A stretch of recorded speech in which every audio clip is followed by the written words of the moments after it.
Iran is on the brink. With protests now in its second week, Iranians have taken to the streets all across. The crackdown by the regime had only made confrontations bigger, and the economy is a big mess. The Iranian currency has plunged to a record low. 1.5 million rials equals $1 now. And to make matters worse, Trump is not mincing any words. He has warned of US being locked and loaded, ready to intervene if violence against protesters continue. Maduro's capture from his fortified presidential palace has rattled Iran regime. Could Khamenei be next? Watch our special report on a nation on the brink. Take a look.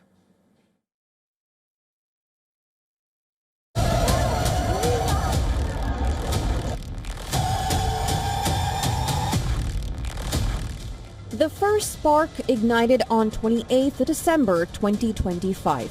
Not in a university, not at a political rally. In the beating commercial heart of Tehran, the Grand Bazaar.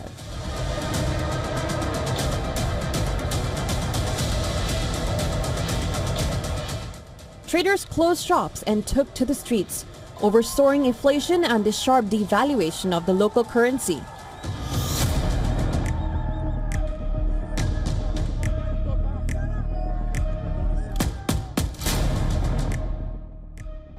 The visuals on the ground are striking. Streets packed with young demonstrators, women at the front.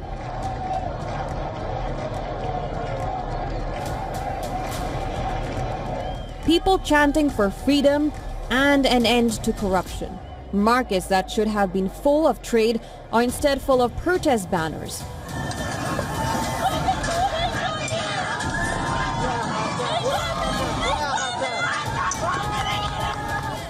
Smoke rising from burning tires as thousands call for dignity. Youth, long frustrated by a lack of opportunity and rising costs, pushed forward without fear.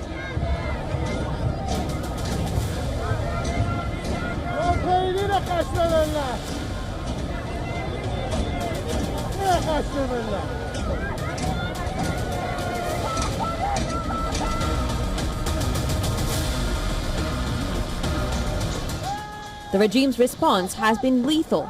Many killed, over 2,100 people arrested as security forces used force to quell the dissent.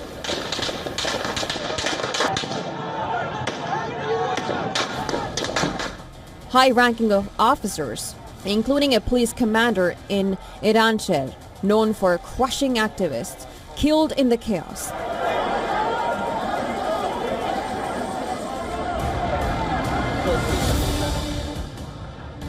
The state has labeled the protesters rioters and foreign agents.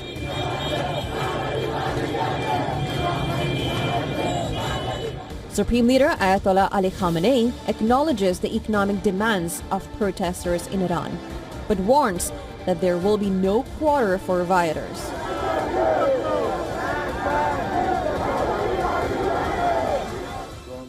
Let him run his own country if he can. In his own country, there are all kinds of incidents going on. The Islamic Republic was established with the blood of several 100,000 honorable people, and it will not back down in the face of those who engage in destruction, nor will it tolerate mercenaries serving foreign powers.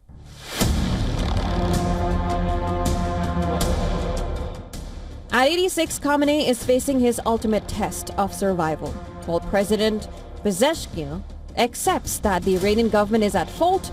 Khamenei urges firm action.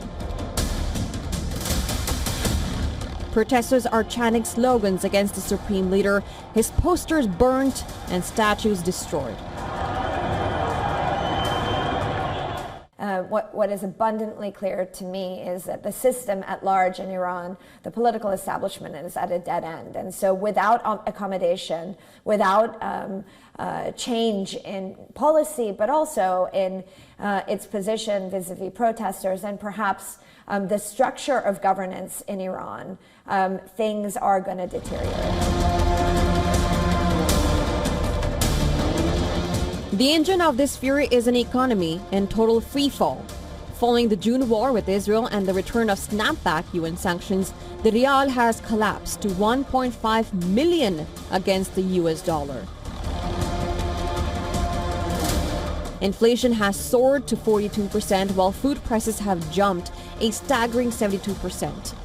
The average monthly salary has shrunk to just $150, making basic survival impossible for the middle class.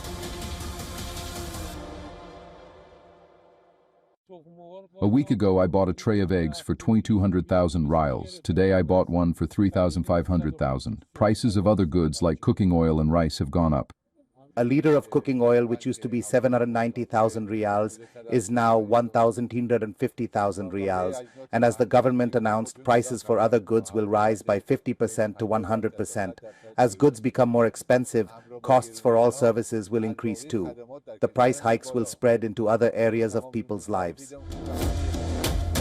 From exile, the son of the deposed Shah, Reza Pahlavi, has seized the moment. The Iranian armed forces to defect and embrace the nation rather than firing on their own people.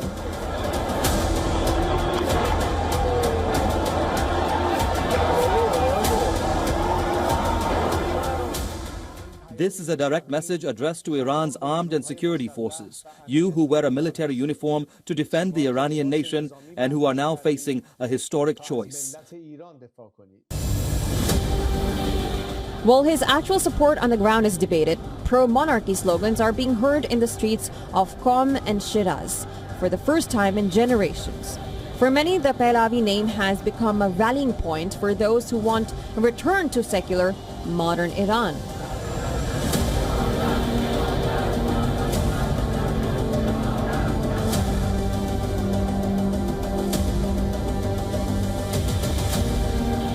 U.S. President Donald Trump warns Washington could intervene if the crackdown worsens, drawing immediate comparisons to American military action in Venezuela.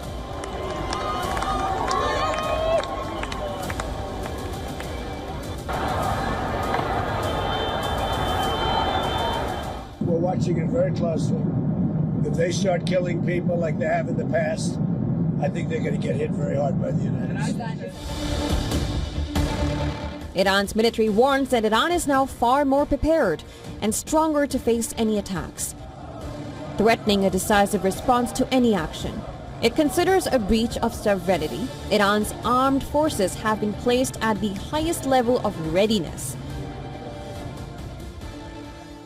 We are fully prepared for any situation. We don't want war, but we are ready for war.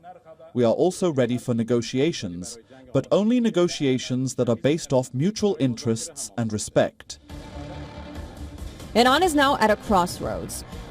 The protests began with economic anger but have grown into a broader challenge to authority. Streets that were once quiet with routine are now filled with voices demanding change.